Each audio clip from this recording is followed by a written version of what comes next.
Here's a plant that I'd seen before and I kind of passed up buying because I thought I don't really have a place for it. And the last time I saw it was 2 years ago. The nursery had one. This is a Rhododendron sinogrande. It's probably the largest rhododendron species in the world. It is from Western China, Tibet, and Burma. The leaves get absolutely huge, up to 3 feet in length. It does get big. I think the flowers are kind of whitish.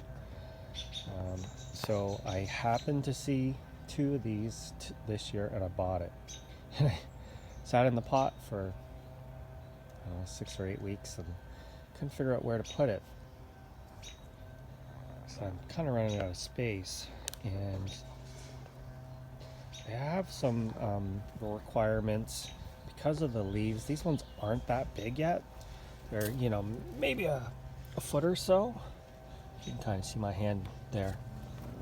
But they will get much larger. So, any tree with big leaves, kind of like this magnolia, big leaf magnolia, they'll get beat up in the wind. So you want to plant them somewhere where they're protected. Where I live, the strongest winds always come from the east, and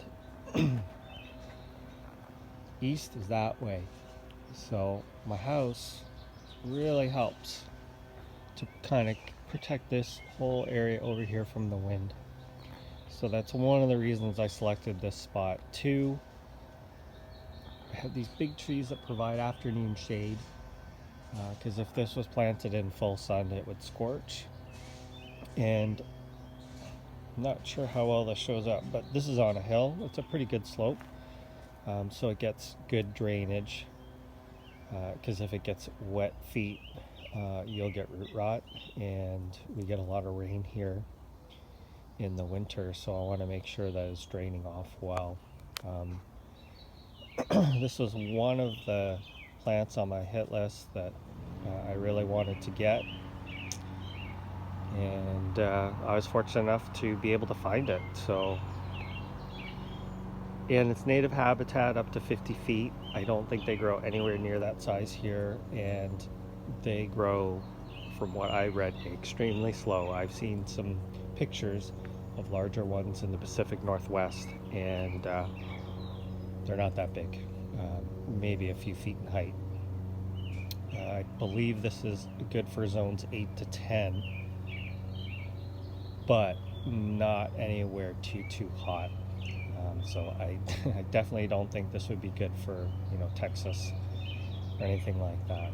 So again, this is a Rhododendron sinogrande or sinogrande. I'm not sure if it has a common name, but very interesting. Kind of my holy grail of rhododendrons.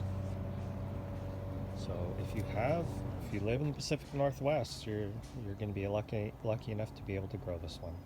So thanks for watching.